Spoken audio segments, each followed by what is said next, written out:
Hello. Hi. Hello. How's it going? Good. Pretty good. Good. I'm glad to hear that you are doing well. Yes. Each and every one of you. And all of our listeners, I hope you are also doing well. If it's your birthday, happy birthday. Yeah. It's Feliz none of our cumpleaños. birthdays. That's what I'm saying. But if you happen to be listening to this on your birthday, That'd be pretty cool. happy birthday. We're glad you're here with us. But you should go celebrate with your family or loved ones. Yes. Do it. But if you don't have any, you have us. Yeah. So now you didn't even expect it. You turned on this podcast and you're like, man, this podcast is going to be a lot of things, but it's not going to wish me a happy birthday. And boy, were you wrong. We did it. Just for you, And whoever you this are. concludes our episode. Goodbye. See you later. Now, hello and welcome to episode 25 of We Watch Movies and Then Talk About Them, the only podcast on the internet where we watch a movie and then talk about it. There may be other podcasts where somebody else watches a movie and then talks about it, but this is the only one where we do it. My name is Andrew Westonsko. I am the host of this here podcast, joined, as always, to my right hand in the podcast and in all things. Becca, Hello. how are you? I am fabulous. Are you awake? I am awake. We watched a long movie. And I didn't even fall asleep. I just almost fell asleep. It's good. It's all right. It's understandable. And at my left hand, mostly just in the podcast, by Sid. Hey. But Sid is at my right hand in the podcast and in all things.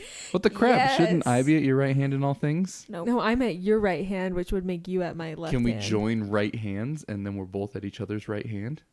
I don't think it works like that. I don't know. I'm just saying, Sid's at my right, so. Suck it. You guys couldn't see it, but she did a victory dance. Yeah, so today we're going to be talking about a movie that we just watched, as per the name of the podcast. The name of the movie, which will be the topic of discussion for our 25th episode, is Terrence Malick's The New World. Now, for those of you who are uninitiated, there are actually 3 versions of this film, and I did a little bit of detective work before the show to figure out what's going on here. So, the movie was initially released very narrowly in 2005 in December, just in time for the award seasons, right? So critics and members of the Academy were distributed a roughly 150-minute cut of the movie. It screened in 2 theaters in each LA and New York in order to qualify for the awards season, and that was it. It received its wide release early in the year in 2006 in a revised 135-minute cut. I don't know what those 15 minutes really made the difference, but in any case. And then somewhere along the way, Terrence Malick created a 172-minute extended cut, which is the version that we watched tonight. It is the director's preferred version.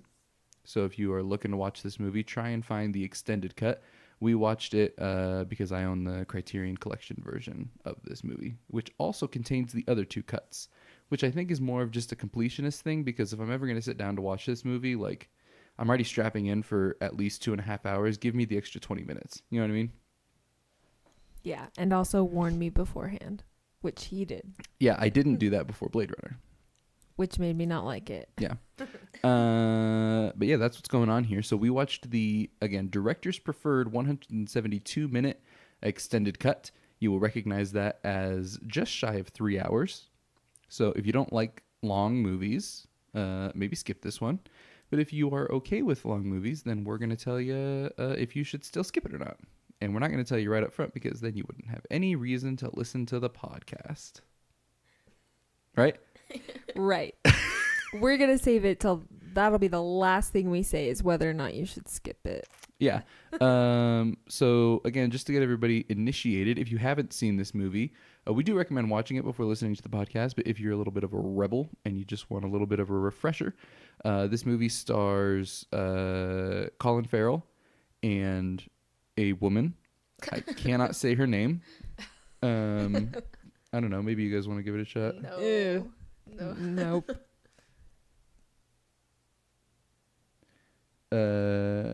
Koryanka Kilcher? I don't know. Maybe. Yeah. I don't even know. What's she done? Oh, it looks like she actually pivoted this into quite a successful film career. Well done. But this was her debut role, I believe. Oh no, what the crap? She was in How the Grinch Stole Christmas as a little choir member before this. So she gets the introducing credit in the opening credits. So yeah. And they play John Smith and Pocahontas respectively. And it is the trials and tribulations of love in a new world, while examining life, love, happiness, desire, and man's continuing separation from the ways of nature, as all Terrence Malick films do. But yeah, this touches on a lot of different things that I think are not covered by some of his other films. And we'll get into the details here. Christian Bale also stars as, or doesn't star, he's in it as John Rolfe. Christopher Plummer makes an appearance for a little bit here or there. Yeah, so we're going to jump right in with some hot takes. They're spicy hot. Dropped them in the deep fryer. Right? Yep. All right, Becca. Try not to burn us with the oil off your hot take. Oh boy. I'll try. Do your best. Okay.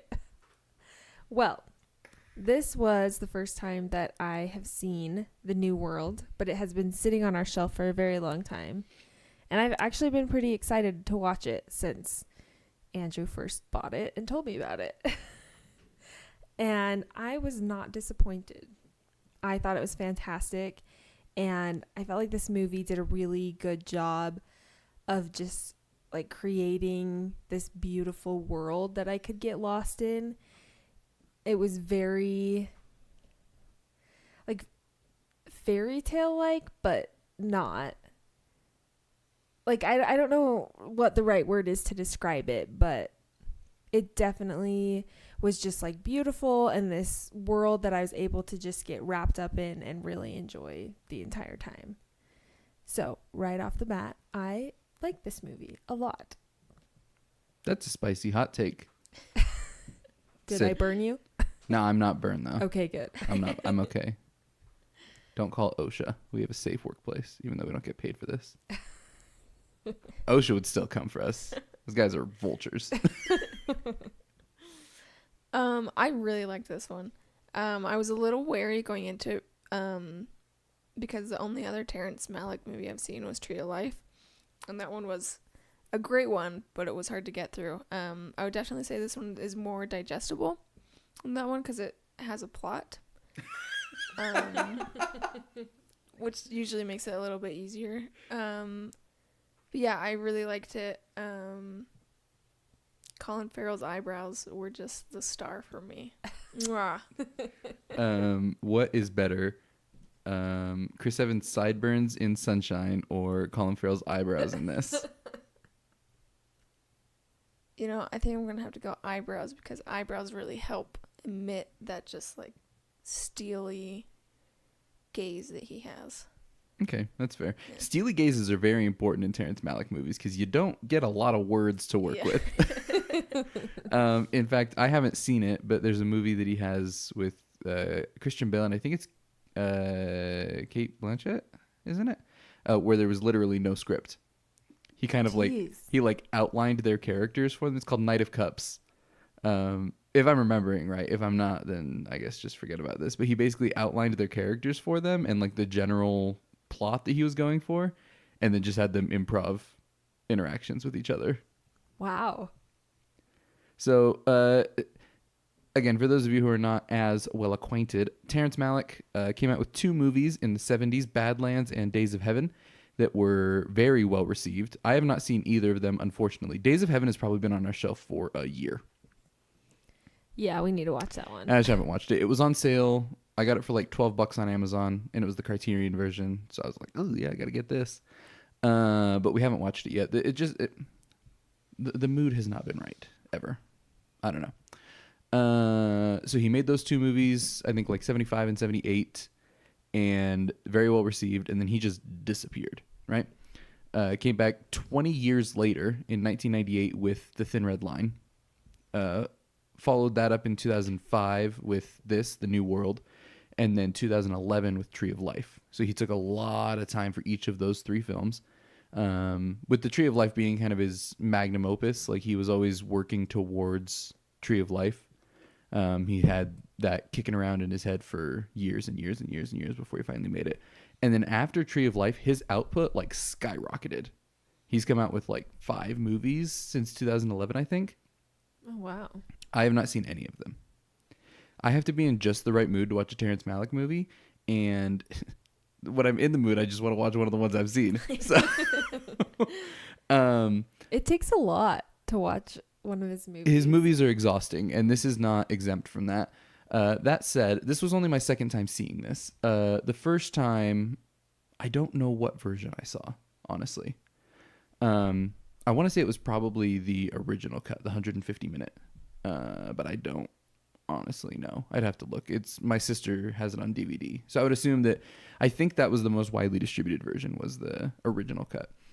And I remember liking it. I enjoyed it significantly more this time around, and I think that might be because, I mean, last time I saw it, it was maybe 5 years ago, and I wasn't ready, I don't think, to watch it.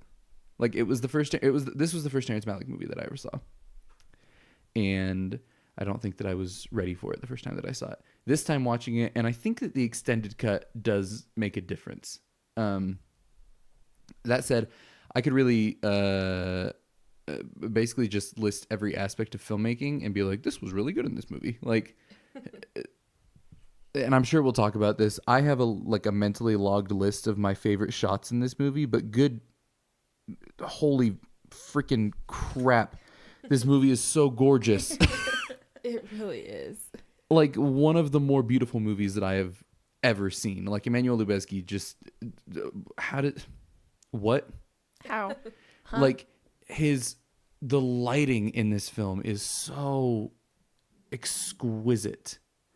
Like I haven't seen every movie that he's done. I've seen a lot of the movies that he's done.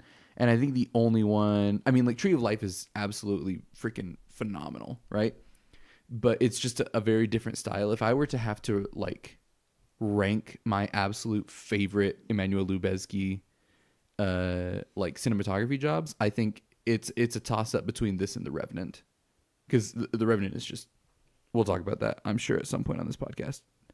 Holy crap, that movie is so beautiful. But we're talking about The New World, which is also so beautiful. I guess I say that mostly to give it context. Like, I think that this is on par with The Revenant and just above something like Tree of Life, which is just above something like Children of Men and Birdman. I put Children of Men and Birdman on an equal level, I think. Mostly because they're so dependent on those long cuts. But so is The Revenant. But The Revenant has like the long cuts. I don't know. We're not talking about The Revenant on this podcast. It's not a we watch movies and then talk about them podcast without me getting off on some random tangent. If you're not here for the tangents, then go away. Point being, this movie's great. Cinematography is freaking phenomenal. Terrence Malick manages to squeeze excellent performances out of everybody, as he always does, which I'm not sure if that's due to him being a great director, which I'm sure he is, or if, I mean, his shooting style, he just shoots forever and everything. And then he goes to his movies are made in the editing room. I mean, as evidenced by the fact that this movie has 3 versions, he keeps fiddling with them. The one thing I think that stood out to me this time that I especially didn't notice last time was the soundtrack, which is so freaking good in this movie. But yeah, I think this movie, from a craft standpoint, is phenomenal. I think from art standpoint, it has a lot to say, and I think it has interesting things to say, and I think that it is probably essential viewing for movie lovers, but more specifically, I think it's essential viewing within the Terrence Malick canon. I think that it clarifies and gives some different perspective to the ideas that are explored in both Thin Red Line and Tree of Life, which I see these. I mean, these are his three like big.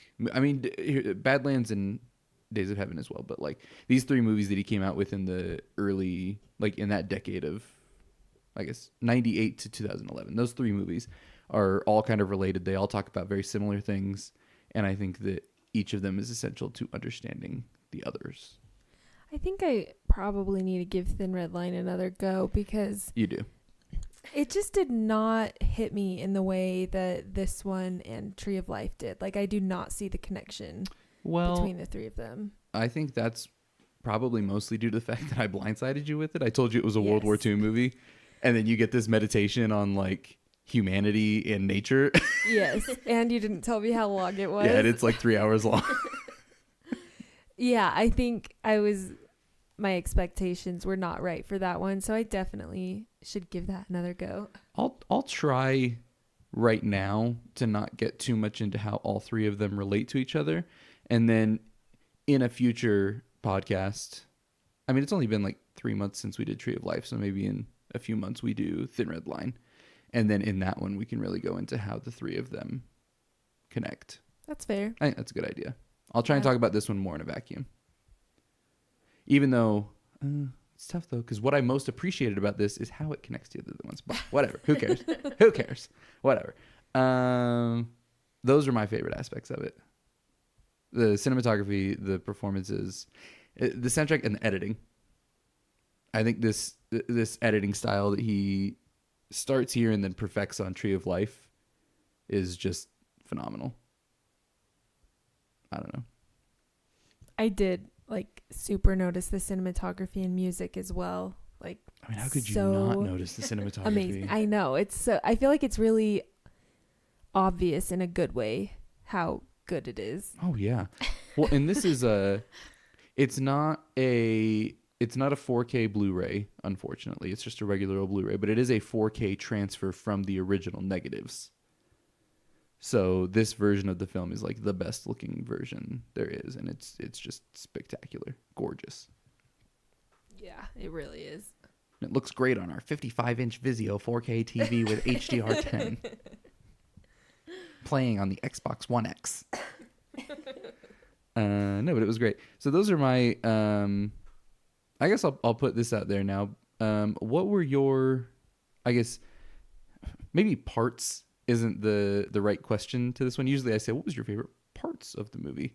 But I'll put it this way. What were the aspects that you most enjoyed? Like what, I guess, hit home to you apart from the cinematography? That's the easy answer. I don't know if this, well, whatever. It counts. Anything I say counts. It's fine. Yeah. I don't know. I love, like, the beginning was so colorful and beautiful, and you just got to see like all of this like grass, and you just see like Pocahontas just like running around, and it's so pretty. And then as the movie goes on, like the colors slowly shift as she like grows up a little bit and learns how to become proper or whatever, and like Rebecca. yes. Ew. Gross. Who would ever have a name like Rebecca? I don't know, 15 generations of your family, maybe? Yep, that's me. Anyway, like, I love it, but it also, like, just made my heart really sad to, like, watch her just, like, become trapped, but then become, like, content with where she was. But I don't know. It's just like lots of emotions throughout it. But like I loved that aspect of it, of just like her journey. Mm-hmm. I think that what makes it so effective is that it all feels very human. Yeah. Like it's you said it in your hot take that it's fairy tale like, and I do agree with that. but it also is like very emotionally grounded, where the environment and the visuals and everything get a little bit fantastical. I feel like the emotions are very grounded. Yeah, I totally agree. And that's like, I just like don't really know how to explain it, because it is exactly that. Like, it feels like this world that I don't know or understand at all, but I do understand the emotions. Yeah, for sure. And so it really does just like pull at the heartstrings a bit when like watching her Yeah. journey. Yeah. What about you, Sid? This is something that like in the last 10 minutes of the movie, like I kind of realized, and I really liked it. I really liked the narration shifts. Did I steal it from you? No, but Okay, mine's connected to that. Okay. Because, I mean, it wasn't until, like, the last little bit of the movie that I realized that in the beginning we started out with John and, like... Which John? Oh, John Smith. Okay. And, you know, like, the whole thing, it's about him and, like, them getting to the new world and trying to colonize it, and then him getting captured and kind of, like... And then it kind of turns into...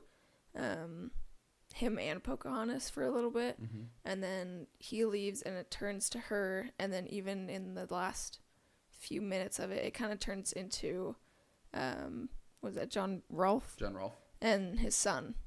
So I just really liked, I feel like it was a very smooth transition, and I also kind of feel like that kind of goes along with what Becca said with the changing cinematography, is that, you know, it's really happy in the beginning because all these men who just got to this new country are all excited and they're optimistic, and he's falling in love and everything's beautiful, and then he leaves her and it starts to get sad. And so I just think it's they go hand in hand, and I think it's a very smooth, effective transition. Yeah, my tie-in to that is it's a 3-hour movie, but this at least out of the 3 Terrence Malick movies that I've seen is most likely his strongest screenplay, I think. The story just moves so briskly. It doesn't ever like leave you just sitting. There's a lot of like lingering shots or panning shots or whatever, but you never feel stuck in a moment or in a place. Like something is always happening. The narrative is really, really, really good here. And I think that the narrations, as you say, like play a huge part in that. Just as far as like you said during your hot take, said that this is more digestible than Tree of Life, and I absolutely think it's due to the screenplay and the fact that, I mean, it has a story, so that automatically puts it on that level. But I mean, there's plenty of movies that are 3 hours long that have a story that there's always some part where you feel stuck, or you're like, just move on. And I never felt like that during this movie. Yeah. Like there was always something going on that I cared about. There are almost times where I like kind of wanted it to slow down, like when there were happy times between John Smith and Pocahontas, and then it like switched to like all of a sudden these people are all fighting. I'm like, no, that's just like take a little bit longer when we're happy, so I can feel happy for a little bit. Yeah, right. Well, and I think like going back to it doesn't feel as long as it is. Like it feels like you're going at a brisk pace. I think a lot of that has to do with the cinematography as well, and just how like in all of the moments, like it's not just like the camera sitting there and you're watching this scene happen, but like even just in the moments between like Pocahontas and John Smith, like there were so many different like angles, and they were all like kind of unique angles. Like they would be just from like the back of Pocahontas's head, and you just see like her hair and shoulder or something, and like you wouldn't see that much, but I think that really added to like understanding what was happening in the scene, and then also added to that like human element again, and the emotion. Yeah, I think that maybe we'll do it this way, because I do have a list of specific shots that I want to bring up that I think are both impressive and thematically relevant. And one of them is, it's like a 5-second shot of the top of her head. I don't know if you guys noticed that one, but it's during one of those moments between her and John Smith, and it just lingers on the top of her head.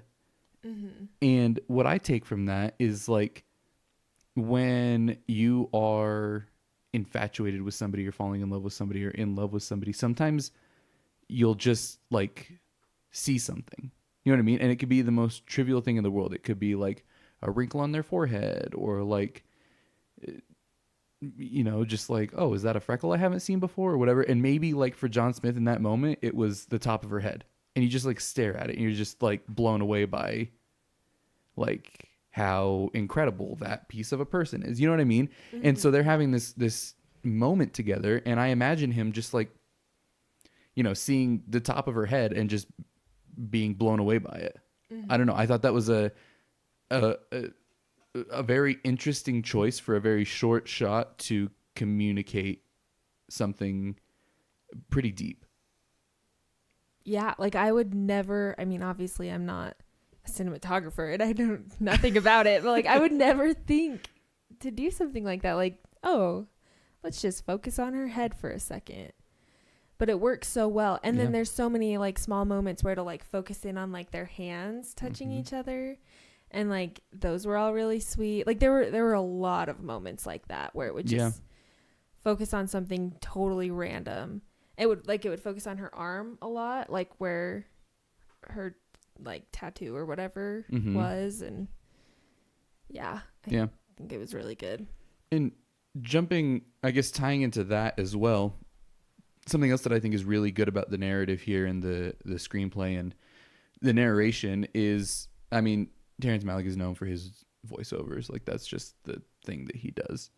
But this movie trusts its audience to understand human emotion and context. And I think that's really rewarding as a viewer. I think a lot of these shots that we're talking about where you feel what they are feeling with them rather than them looking at each other and being like, oh my gosh, I'm so infatuated with you and I can't imagine my life without you and blah, blah, blah. Like there's a few moments where, like in their voiceovers, they'll say something along those lines. It's better written than that and better performed than that. But there's so much of this movie that's left up to you to watch it and to understand the context and the subtext of what's going on. I think most effectively is at the very end, which is one of my absolute favorite parts of the movie, when John Rolfe brings John Smith to his house and they're walking around the garden, and Pocahontas says to him, "Did you find your Indies?" Because he was given the task to go find a pathway to the Indies. And all he says is, "I think I may have sailed past them." And like that's the end of their dialogue together. And like that's a little on the nose, but like somebody with less trust in their audience, they would have to have this whole discussion of like, we met when we were young and we had this great romance and we were deeply in love, and then like things changed and we've changed and we've grown apart and now we're two separate people. And like, while our love was valid then, like maybe we don't feel the same way now because we're not the same people we were then. But it's okay. And this is all okay. And I still love you, but just not in that way. And I'll keep you forever in my heart. You know what I mean? Yeah.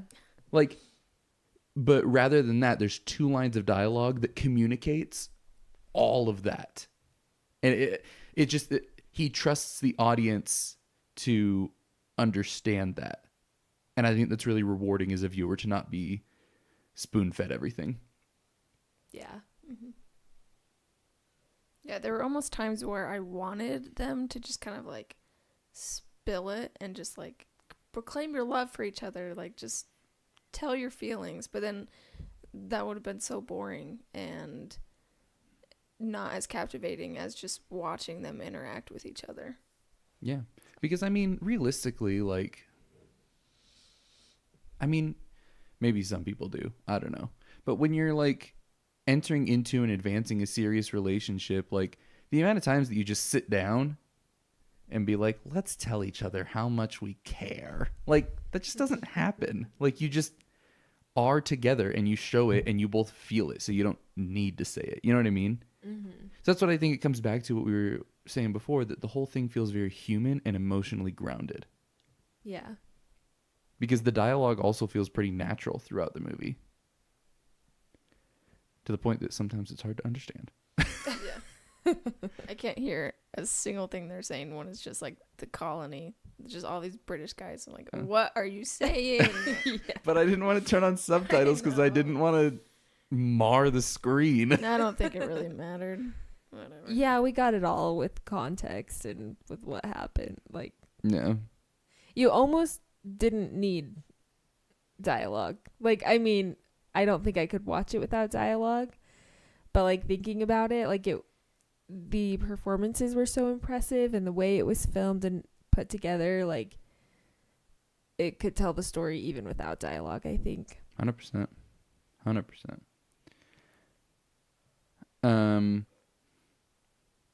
So I guess that we ran through all of our favorite aspects. Before I jump into my tirade that I have prepared over the course of the 30 minutes that we've been sitting here, but I guess, what do you guys like, dislike, think about the themes or what this movie is trying to communicate? Because I mean, obviously, it's the story of, what does the IMDb say? Like, the changing world and loves of Pocahontas, which I think makes it sound really cheesy, but I think this movie has a lot to say, and I think it has some interesting things to say. But before I don't want to like taint your guys' opinions with my tirade. Well, I think that you're going to talk about this because you mentioned it briefly earlier, but I think one of the really subtle things that it touched on that I really liked was what you said. I don't even remember how you said it, but like going from nature to like a concrete world, basically. Yeah. And I thought that was a really interesting and relevant theme that like we have kind of lost touch with the natural world, and that's sad. And I don't know. I just really enjoyed watching like Pocahontas learn how to deal with that. Yeah, for sure. Yeah, I would probably say nature is a big theme throughout. But I mean, it is just like kind of telling the story of how white people ruin everything. That should be the subtitle of this movie. How white people ruin everything. Why white people suck. The 3-hour meditative epic. So, I mean, hopefully we all kind of know that white people were not really the good guys in this situation. Yeah. So I think it's telling a fairly objective view of all of that. You know, it kind of shows the colonies struggling and trying to find a new home, but then it also shows the Native Americans trying to keep what they've had forever. Mm-hmm. So I kind of feel like it's not totally making a huge statement, but it also is at the same time. Yeah. I would probably say like the biggest statement that it's making is just that like these two different people from two different worlds could find love and everything's a-okay. Yeah. But I think there's maybe 3 major points that I kind of want to touch on. And the first is the nature of love. And I think that's explored really interestingly here. In that love is something that you can't really explain, and you can't predict it, and you can't force it. Like, it just is what it is, and it shows up when it wants to, and it goes away when it wants to. Like, and we as people have zero control over that. You know what I mean? And I think that's a really interesting thing that is explored here, because he does, as I was reading around a little bit, he editorializes quite a bit as far as the characters and basically a lot of things go. Apparently Pocahontas was like 10 years old when John Smith came to the colonies, and like all of this, like this just never happened. yeah. So this is basically taking the Disney story as an inspiration, and then kind of. I mean, she did look really young in the movie, But which not I 10. appreciated. She's supposed but I think she was like around 13 when they came over. Ooh. yeah, that's what I thought. around Which like the 13, actress but- was like 14, 15. So Was she? yeah. This whole thing just got a little ickier. It Whatever. It was the 17th was century. a different time, guys. It was a different time. We're not going to get into the, like, was John Smith a pedophile? Point being, like, he could have made John Rolfe into a total dickhole. I totally expected him to be a huge dick. But, like, he was a good guy, and he didn't really do anything wrong. Yeah. You know what I mean? But, like, you can't make somebody love you, and you can't make love for somebody else go away or be replaced or whatever. Like, things just have to run their course. You know what I mean? And I think this movie takes a really long time to show that rather than tell you that like, love when it happens is, you know, magical, and it just comes from nowhere, and it just is what it is, right? And like I said, I think the movie shows that very effectively. And then the other 2 points that I want to touch on are kind of connected to that. But I think that the larger story here is that of Pocahontas's subtle and prolonged disconnection from nature, or what her understanding of nature was. Because even at the end, she continues to talk to Mother, who is the water. She spells that out at the beginning, right? And then her last line in the film is, "Mother, I know where you live." And I think that's a very important line. But again, it starts out, like you guys said, with these fantastic colors and just this incredible just kaleidoscope of beauty and peace and cooperation. And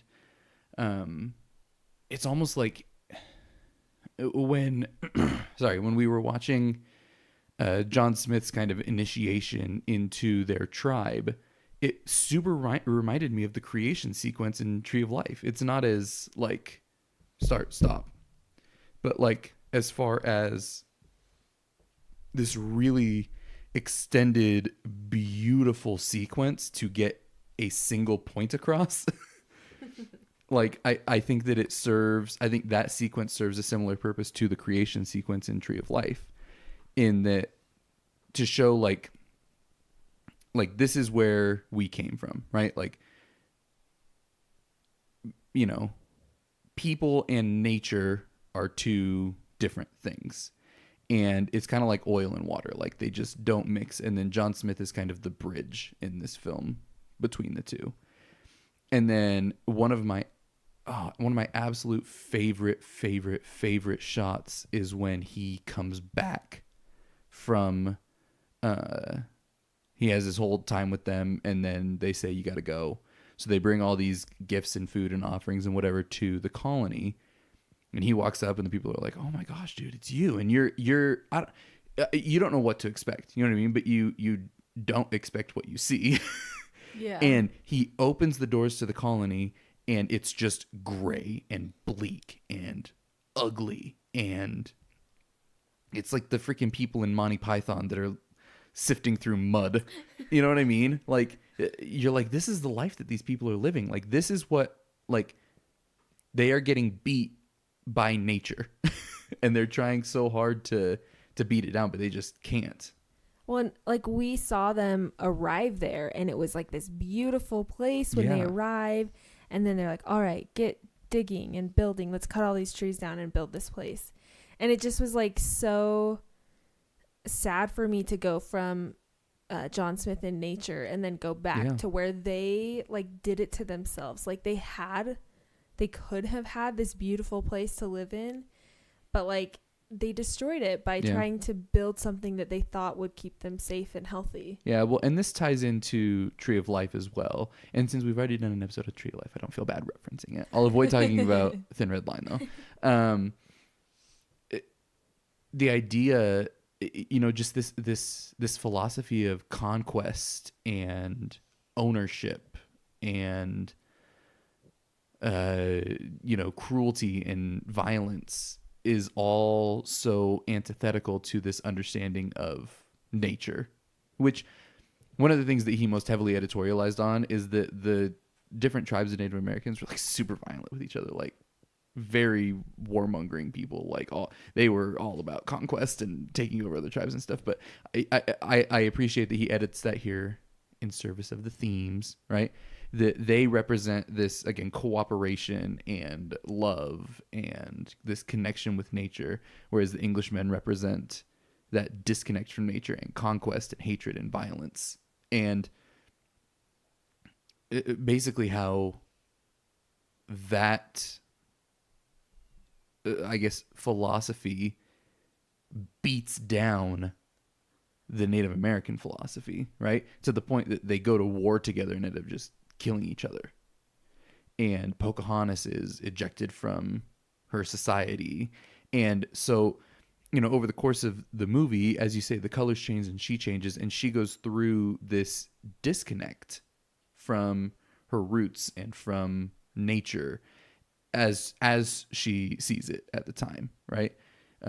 She loves and she loses and she grows up and she becomes more mature and she has all of these things happen to her and she does all of these things, and then eventually, you know, but she's so, for the whole time she's just so hung up on John Smith, and then eventually she has this moment where she sees John Smith and realizes that she's not in love with him anymore, and she is in love with John Rolfe, and they've got this beautiful kid. And so that's why, I mean, that line at the end is so significant where she says, "Mother, I know where you live now."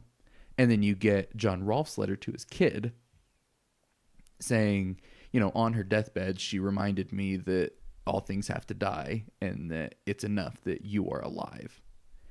And I think that the resolution to all of this is that maybe she and even we as an audience misinterpreted what is important, because we see it as this depressing separation of nature, right? She starts out so connected to nature, and then she gets so separated from it, and we're like, that's so sad.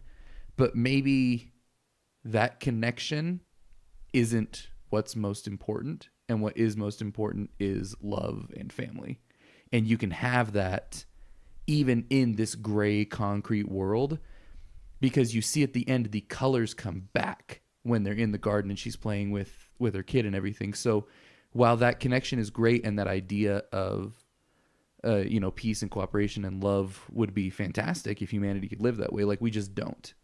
And so what it's saying is, while that would be great, and maybe we came from there, we very much are in this industrialized world that has embraced violence and conquest and, you know, superiority complexes and all of that. But even inside of this, you can find love and you can find family, and that's what's really important. And those are my 3 points. Nice. I really like that. I totally agree with that. And I think I definitely did notice, like, she was able to reconnect at the end, and I think it's because of the colors coming back. And yeah, I think it is a reconnection to nature, but through her family, like, yeah, the and natural, her kids specifically. Yeah. And like humans, like, we are nature too. So it makes sense that she would get that connection back when she realized, like, how important her family is, and specifically her son. Yeah. Because, again, I won't get too into it, but the thing that these 3 movies share so heavily is that dynamic between, I mean, Tree of Life spells it out as, what does she say? Nature and what? What's her speech? Oh, I don't remember. Oh, what is it? Give me 2 seconds. Hey, everybody. I'm just looking up a thing on IMDb. But we're not going to make you sit in silence. The Tree of Life. Quotes. It's bugging me that I can't remember because I know it. She says, the way of nature. Where are quotes? Let's see. Oh, Nature and Grace. That's right. So that's Oh, 'cause actually interesting. Nature's the bad. Nature's the bad one in Tree of Life. And maybe that's, I don't know. Maybe we're just giving the wrong names to it to talk about it in relation to the other one. Maybe it is Nature and Grace basically. So maybe the Native Americans represent grace rather than nature. The point still stands. I just used the wrong words. But it's like the negative part of nature in men, not like the earth. It's referring to human nature, not Mother Nature. Yes. In the Tree of Life. Yes. Whereas this one is referring to Mother Nature, not human nature. Yeah. Yes. Yeah, that's my spiel. That's what I took from this movie, and I think that it's important. I agree. Like I don't think I realized until the end how many like lessons it was teaching or important themes it had, because I was like, oh, like this is a great movie about Pocahontas and I'm really enjoying it, and I noticed the music and the cinematography, and then it wasn't until the end, and I think it's because the last 10 minutes kind of wrapped everything up and like finalized all of it. But then I was like, oh yeah, like this is saying some really important things. Yeah, I don't know. I love the first shot versus last shot. The first shot with them swimming in the river and her talking, and then the last shot of the river and then the tree. Her being the river and John Rolfe being the tree. Yeah. I love that. There's also a whole subtext going on about religion that I didn't pay enough attention to be able to fully explain it. But just so I have an excuse to mention it, two of my other absolute favorite shots had to do with that. One being the guy that went over to England standing in the church with the stained glass windows in front of him, and it's just his silhouette in front of them. What a phenomenal shot of just him not knowing what he got himself into. Well, and wasn't it his comment on the boat when he was like, I'm going over to see what this God is all about? Yeah, he said he had sticks, and he said he's supposed to make a notch in the stick for every Englishman that he sees, and he's supposed to see this God that the Englishmen won't shut up about. Yeah. And then my other one is a similar shot, but I think from, obviously the Native American religion, is she's in England, and it flashes to a shot in the dark back in Virginia. And I think I took it to be the personification of Mother Nature. And you see this lady with her face painted, and she's holding a torch, and she turns back and extends her hand out. And again, as far as we're talking about her reconnection with her idea of nature through her family, I took that as Mother Nature welcoming her back in that shot. And I think it's just a gorgeous shot that honestly made me tear up a little bit. I teared up a lot in this movie, so don't be embarrassed. I heard you sniffling, and every time that I hear you sniffling, I'm like, are you crying? And you always say no, so I didn't ask this time. And I kind of got some allergies going on, so it was probably a little of both. Yeah, I last 30 minutes of this movie just kind of got me going. There were several times that I almost started going. Me too. Another thing along with, I guess it could go along with religion, but just like tied in with the title of the movie a lot. I really liked in the end, Rebecca is who she was at this point. She was baptized. That's true. But in the end, she said something about like I'm trying to figure out how to fit in this new world. She said, "My life has brought me to this strange new world." Yeah, that's what it was. And it's just interesting because in the title, like the new world, like I think of Virginia. Like I think of the Englishmen coming to the United States. And that's the new world. And it was the new world. But like it was just like an interesting perspective to see the new world be both Virginia and England. Yeah. I mean, the Englishmen came to the new world, but they also brought a new world with them. So I just think that's like an interesting idea, and like the title is just perfect. Like it really covers the movie. Yeah. It's Turns out Terrence Malick puts some thought into these things. I'm trying to think. I already talked about the soundtrack, but I want to say it again.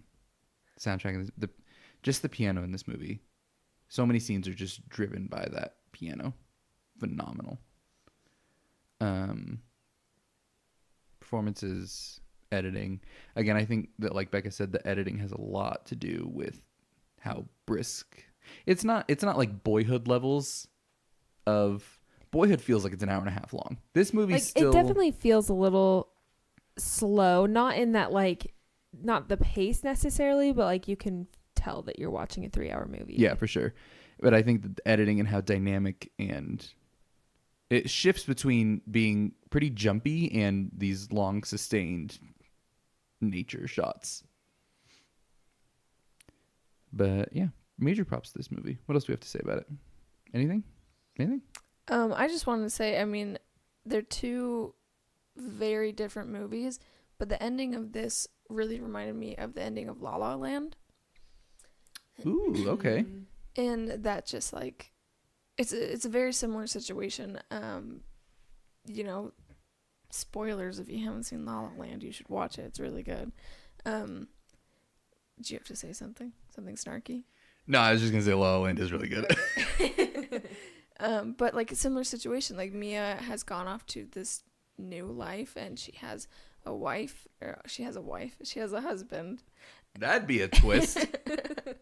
And a child, and she sees this lost love that she had, and they have a moment where there's no dialogue, and it kind of just this one it like kind of how you were talking about how they could have spelled it out, but they just do it with the two lines of dialogue. Mm-hmm. This one they do kind of spell it out with just like with their little montage where it's like, we were so happy, but this is kind of what happened, and then like they just like leave, and she, you know, like she still loves him, but she has a new life, and I don't know, they both just get me feeling things.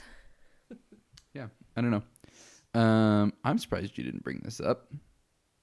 Call Me by Your Name as well. I Yeah. can't feel those emotions right now. I mean, this movie is basically Call Me by Your Name, but without the homosexuality or Italy or any of it. But the idea of like a passing love being very formative for the rest of your life. Mm-hmm. I love that movie so much. It's a great movie. That's another one. We're almost to the point where we can start watching all of those again, I think. Like, yeah. Because again, like Call Me by Your Name and Three Billboards and Shape of Water and Lion have all been sitting on the shelf since they came out. I bought them right away. Yeah. But I feel like you got to give them some time to breathe. And I think we're almost to the point where we can wrap back around to them. Yeah, I could see that. Yeah, I definitely want to. I almost pulled Shape of Water tonight. I would love to see that one again. Me too. And I've been really wanting to watch Call Me by Your Name for a long time now. Actually, me too. See, I've watched it I've seen it 4 times already, and the last time I saw it was probably in summer, and I just my emotions are exhausted. So I don't know, give it another month, maybe I'll be there. Do you still eat peaches? I'm not a huge fan of peaches. Yeah. To be honest. Because of the movie, or Timothée Chalamet is a big fan of peaches. You know, I think my aversion came when I worked in an ice cream shop and I had to make peach shakes, and they were the worst. So, do you think it's on purpose that the peach emoji has become the de facto symbol for butts? see, that was kind of my thinking when I was watching it. But then someone pointed out that there's a deeper meaning, and it makes more sense. It would only be less subtle if he just smacked a peach with an eggplant.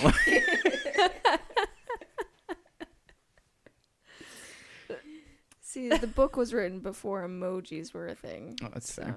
No, I would love to do Call Me by Your Name on the podcast. I'm sure Sid has. That might be the one movie that Sid has more to say about than I do. So probably that'd be exciting to see. Yeah, You guys could finally have an episode where I don't talk the most. And I actually talk. You talk plenty. We'll have to do like a series of episodes where we do Call Me by Your Name, A Ghost Story, and Blade Runner, our favorite movies. Yeah, let's do it. Well, Tree of Life is my favorite movie. We already did that. Okay, fine. Just the posters that we have on our wall. That's fair. Well, oh, I do have a Tree of Life poster. It's just not up. Yeah. Yeah. Anything else? I love this movie, and I guess We're gonna I get can into wait final till thoughts and but ratings yeah, I'll Take wait. it easy. because we have trivia Becca. first. Yes, we do. You want me to jump on in? I don't have anything else. This is a movie that I'll put that in my final thoughts. Okay. Go ahead. Okay, so before the start of shooting, Terrence Malick and cinematographer Emmanuel Lubezki got together and they came up with like 6 rules for cinematography. Ooh. No artificial lights. Seriously. There was one scene with artificial lights, and I think it's the scene where they go and meet the queen, Okay, I buy that. and I think that's it. Dude, that's probably why I think this looks as good as The Revenant, because The Revenant was also filmed with natural light. Go natural light. We love it. No crane or dolly shots, just handheld. Everything was shot in subjective view. What does that mean? I Do we know? know. I'm not a film major. I okay? also noticed that like even the panning shots and the longer takes, there's movement to the camera. Mhm. That's cool. All shots were in deep focus. That is everything. Foreground and background is visible and focused. Dude, okay, no, sorry, one more. That reminded me of another one of my favorite shots. It was after John Smith gets kicked out as president, and you have the dude like shouting insults at him while he's being whipped. But it's focused on the dude, right? Like you just see his face and he's spitting and he's snarling and but nothing's like bokeh around him, right? Like there's no everything, like you said, everything is in focus, and it just looks so natural but also overbearing, because not only is this guy spitting on him and yelling at him and insulting him, the color of his clothes blend in almost with the building around him. So it's this entire shot where everything you see is just beating down on John Smith. And I think it's such an effective shot. And I think that's due to that. I didn't know that's what that was called, but deep focus, where foreground and background are in focus. Now that I'm thinking about it, there's a number of shots that take advantage of that. Specifically, there's a handful of shots of people walking with like a building or a fence between them, and you see people come in and out, but they're never in and out of focus. Like you just see them. Mm-hmm. Or even there's a shot where they're going up a river. I think it's the first time that they're going up the river, and Colin Farrell's hanging off the side of the boat, but you see there's just like so much commotion and movement on the boat, but then the landscape is so calm and the water is calm and everything, but everything is in focus. That's so interesting. Mm-hmm. I love that. Yeah, I think it's awesome. The camera crew was encouraged to just kind of go shoot unexpected things. Yeah, and kind of just to follow their instincts. And then selective shots, pretty much any shot that doesn't have visual strength was not used. And a few of these rules were broken, but it's still a fantastic movie. Yeah. So gorgeous. In an interview, Christian Bale was talking about just like Terrence Malick's directing style, how he would just direct everything and just kind of like follow the actor wherever they went. And so Christian Bale would just kind of like start walking towards the crew, and like the crew would just like be running and ducking into bushes to get out of the shot. Like he was just trying to mess with them. I love it. Virtually almost all the dialogue was dubbed in post-production because Terrence Malick was just talking in the background, directing and telling everyone what to do. That's awesome. Yeah. That's so freaking cool. Like, can you imagine? I can't imagine being that creative and that skilled and be able to articulate exactly to know, for one, exactly what you want. Mm-hmm. And to be able to articulate it. Like I can't imagine working with somebody like that. It would either make me want to just like punch myself in the face or be the most fantastic thing in the world. Composer James Horner said that because of Terrence Malick's habit to just kind of like edit and cut all the time, most of everything that he wrote didn't really make it into the final cut. Yeah, that's pretty much it. Christopher Plummer was apparently infuriated with the final cut because he apparently had a much bigger role in this. Dude, anybody who heard anything, and I've tried not to talk about it, but anybody who heard anything about Thin Red Line and then got upset with getting cut out, like, can go suck it. Yeah. You know what you're getting with Terrence Malick. Yeah. Like, yeah, he vowed that he would never work with him again. Who cares, dude? Yeah. You know who the world is gonna miss more between Christopher Plummer and Terrence Malick? Shut up.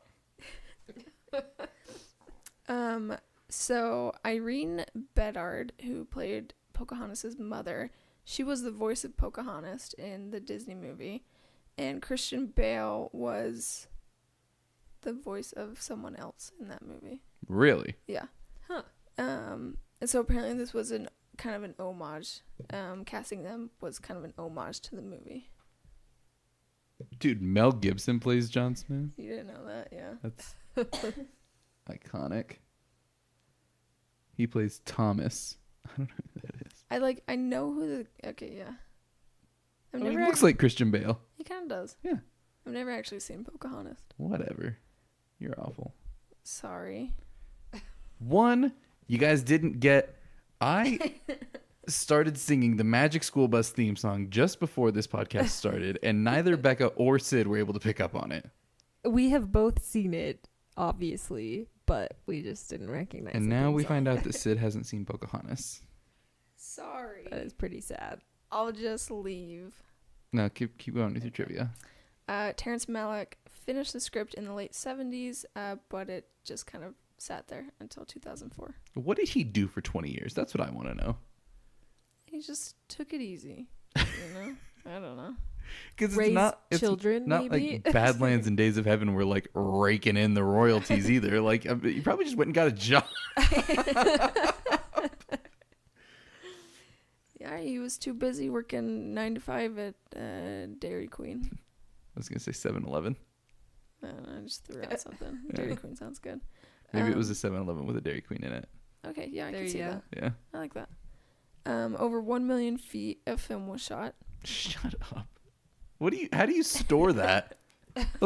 You just like have a box truck that just it takes it all to the editing room? Jeez. And who finances these movies? Again, imagine being Terrence Malick, where people will you just like go to a studio and you're like, I want to make a movie, and they're like, here's money. And actors are like, I want to be in the movie. And he's like, all right, I'll take 50 of you and 12 of you will be in it. But I'm going to shoot all of you as if you were the lead. Because that was Adrian Brody was, we'll talk about this a lot more when we do Thin Red Line. Adrian Brody was supposed to be the lead of Thin Red Line. The movie was shot as if he was the lead. And then in the editing room, he just gets completely cut out. Adrian Brody's There's in like 10 minutes. He's in like 5 or 6 minutes of that movie, and John Caviezel is the total focus of the movie. It's amazing. Oh my gosh. So kind of Terrence more cut the movie around the music instead of cutting the movie and then adding the music in. Huh. Yeah. And then someone said that it was around pretty much like almost 100 degrees every day, with humidity of 90%. And most of the Native American actors, they're like in loincloths, pretty much like always exposed to ticks, and 8 or 9 of them developed Lyme disease. Oh, jeez. So, yeah. And Hope it was worth it, guys. That is all I have for you today. Excellent trivia. Thank you. All right, you know how it goes, Becca. I always do. Final thoughts and score out of 10. Well, I am actually a little surprised at how much I really like this movie. Like, even just in the past hour that we've been talking about it, that I've realized, like, I really, really like this movie. And Andrew pulled up our ratings for all the other movies, and I peeked at it and discovered that I really like this movie because the rating that I decided to give it was higher than I was thinking I would give it. Righto.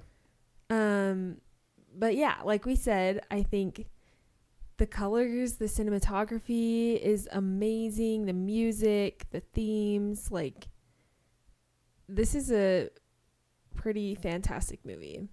And I will rate it a 9.3. Right on. Yeah. Sid?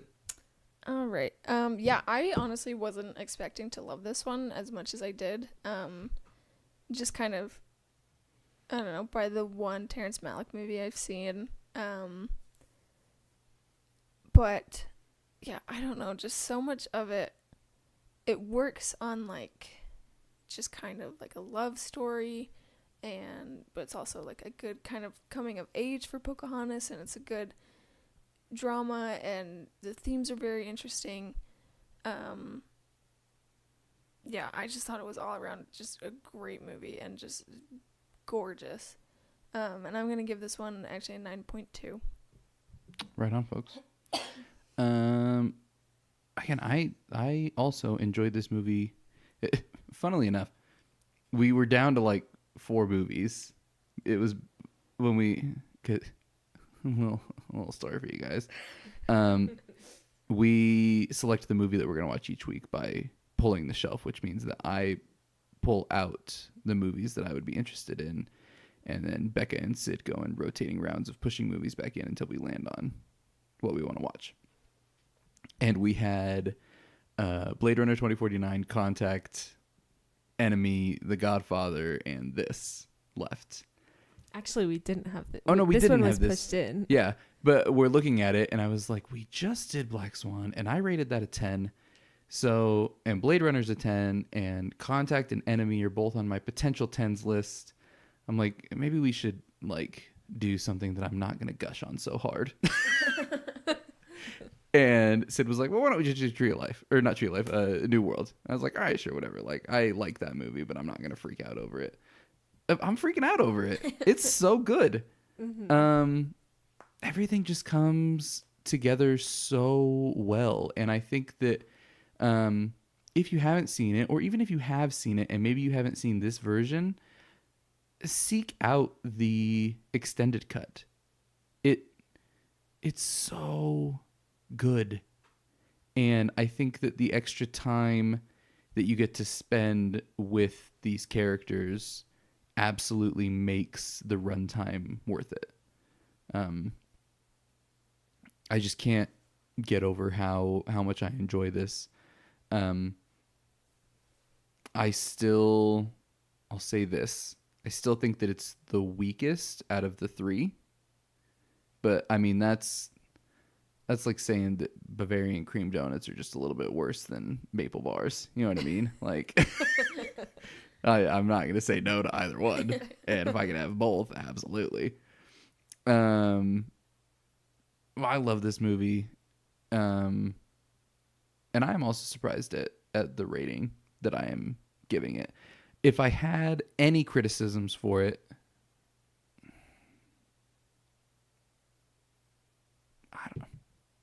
I don't even know. Because it's difficult to rate it, because if I had any criticisms, it would be that maybe the length. But then at the same time, 2 seconds ago, I'm like, no, the length is worth it and blah, blah, blah. Like, this movie so successfully does what it sets out to do. And it communicates the things that it wants to communicate. I think it's just, this was a period of a director working at just his absolute peak. And not only his absolute peak, but like just the peak of directing and filmmaking. I'm going to give this one a 9.6. Nice. Whoa. And I really only rate it that way because like the 10s, the movies that are 10s are so good. Like something has to be better than something else. You know what I mean? Yeah. And I think that the movies that I rate 10s, like I was talking to Becca about this, like for me, a 10 is not just a perfect movie, because I think this is probably a perfect movie. Yeah. It totally and completely does what it sets out to do, and I don't think there's any really major faults with it. For me, that gap between perfect movie and a 10, it sounds weird to say it that way, but is just bridged by the X factor, right? The movie has to touch me in a really specific way for me to consider it a 10. Which I feel like this one almost could. I think I would, like, even just in the past hour, it's grown on me more and more. And Yeah, I already I agree. came away loving it. I think after a second or third time watching it, even my rating might go up. You know, like... Yeah. And not that any of us gave it a bad rating. Like, Well, exactly. I did 9.6, you did what? 9.3. And you did... 9.2. Is that 9.4-ish? Yeah. Right? Right on par with Django Unchained. It seems so strange to compare those two movies. I know. They're so different. But that's the downfall of the Weston scale being a single metric, right? It does go above Children of Men, which I think is appropriate. And it's tied, for those of you who can't see the scale. It's currently tied with Django Unchained at 9.4. The only movies that are above it are There Will Be Blood with 9.5. That's a 10 for me. Black Swan, 9.6, also a 10. Dancer in the Dark, 9.6. I need to see it again, but probably a 10. And Tree of Life at a 9.8. Those are the only movies that beat this one out. So when I say that, like, it's not that this movie is missing anything. It's just that it didn't... Like, I appreciate what it's saying, and I get what it's saying, and it makes me feel things, and it touches me, but, like, there's this connection that I feel to movies that are a 10 that I can't explain what it is or where it comes from. And this movie doesn't have that yet. Agreed. Badoosh. That's that. That is Terrence Malick's The New World. Go watch it. Do we have any revisionist corner? I totally forgot to ask beforehand. I can't see why we would. Nope. Really quickly, Becca and I watched Free Solo this week. Oh, yeah. Ooh, what'd you think? Oh, my gosh. I think my bumhole is still puckered. That movie is terrifying. Oh, it was so good. Like halfway through, Oh, my gosh. I was like, oh my gosh, I want to start getting into rock climbing. Like That's what this movie made you think. halfway through, I was like, Okay. let me grab my Tivas and my Patagonia, and we are going out there. And then by the end of it, I was like, I am never leaving the house again. I will say this, from a filmmaking standpoint, it might be the best documentary I've ever seen. It was great. I think it was the best documentary I've ever seen. Like, I mean, I haven't really seen that many, but it Yeah. was fantastic. and like my hands and feet were just sweating. So sweaty. The entire So sweaty. movie. Like, it's on Hulu. So if you haven't seen it, just go watch it. Oh, it's so good. Oh my gosh. I was hoping when we watched the Oscars, I was hoping that Minding the Gap would win, because I think that's a really cool and effective documentary. This is just a totally different level of filmmaking. Freaking-tacular. So- A+, amazing, recommend Free Solo. I want to watch it again right And now. that was literally the only movie that we watched this week. I forgot that we even watched that one. But thanks for reminding me. Yeah. We're trying to find time, but we're just so busy. Yeah, we don't have time. Okay. Well, I guess I'm gonna pull the team on this one. I went and saw Us again. Even better the second time. I really want to see it again. Yeah, you pick up on some different stuff. It's awesome. I want to say this. After we got done with the podcast, as is customary for me, I went and looked up the official discussion thread on the R Movies subreddit. Mm-hmm. And the top voted comment on that thread was a guy spelling out basically my exact theory for the movie. That jerk. No, I don't think it's. I have the exclusive rights to It interpret. validated his. I am the only person who can interpret the movie in that way. He stole my ideas.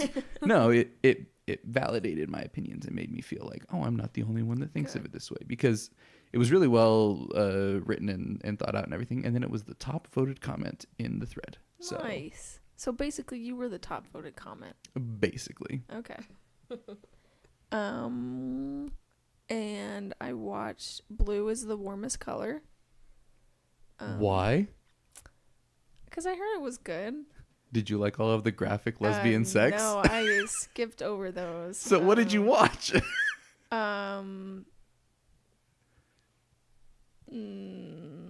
What did I watch? I watched a lot of someone floating in the ocean and crying, and her eating with her mouth open. Apparently, the movie is phenomenal. I actually did like it. I didn't think it was incredible, but I thought it was, it was pretty good. I just don't. It's not because it's lesbian sex. Like, I just don't know if I want to just watch a movie with that much graphic sex. Yeah, it was, and it didn't really serve a point to the story overall. It's on the Criterion Collection. Yeah. I mean, I could see why. It didn't work for me. Yeah, but I mean, so is Antichrist. So Oh. you know what happens in that movie, right? Yeah. Okay. Yeah. Yeah, I read the synopsis on that one. Poor Willem Dafoe. That's all I'm gonna say. No, poor woman in the movie. What's her name? Who is it? Doesn't he get like his penis like smashed? Yeah, and then she cuts off her clitoris with a pair of scissors. Oh my What? Yeah. What is this movie? What? I don't want to know. Horrendous. I don't Oh know. my I have gosh. I was like looking for a Lars von Trier movie to watch, and I was like reading parents' guides just to be forewarned, and I was like, nope. What is Jeez. Someone needs to help him. He needs some help. He does need some help. Oh man.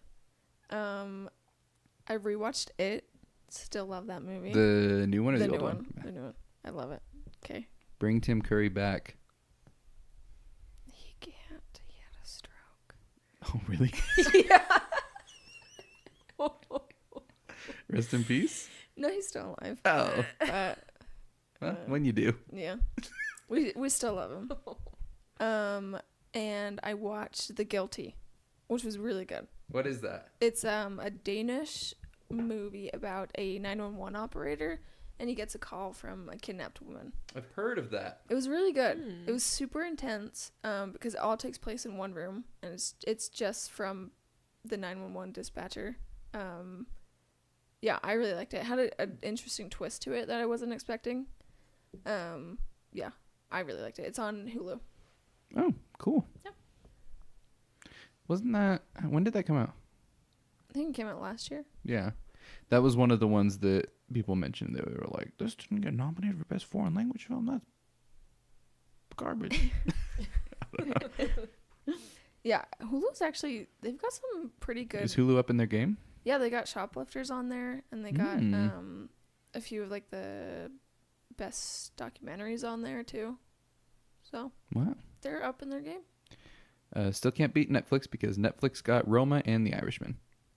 I forgot about that one. Also, your weekly reminder that Midsummer comes out in August. I finally saw the trailer. Oh my gosh. Such a good trailer. Ugh. It looks so Oh gorgeous. my gosh. I was so ready. My mom, she was like, this is going to be about cult. And I was like, well, yeah, Yeah. I told you about it beforehand. She's like, I'm like, okay, fine, I'll see it by myself. She's like, no, I'll still see it. Also Hereditary, about a cult. I'm like, Mom, you're just going to whine about it the whole time. I don't want to see it with you. Anyway, that's all I've seen. Righto. I think that's it then. Yeah. Mhm. We're in the slow part of the year as far as movie releases go. It's picking up a little bit. Yeah. We're getting like a lot of blockbusters. High Life will come out soon. Yeah. That comes out next month, right? No, I think I mean, it like gets a release like in a week or two, but are we actually going to get it in a week or two or a month hope or so. two? Endgame comes out very soon. Yeah. Game of Thrones comes back very soon. But yeah. All right, folks. This has been your weekly dose of We Watch Movies and Then Talk About Them. If you want to connect with us, facebook.com/We Watch Movies and Then Talk About Them, or Instagram @MoviesWeWatch. Slide into the DMs and let us know which movie you would like us to cover next. We're more than happy to take listener suggestions and very willing to do so. In 5 years, it's going to be a perk for our Patreon subscribers, so do it right now while it's free. Apart from that, we love you. We thank you for listening to us, and we will see you next week. I'm Andrew. I'm Becca. I'm Sid. And we'll see you later. Bye. Where's my mouse? There it is. Okay.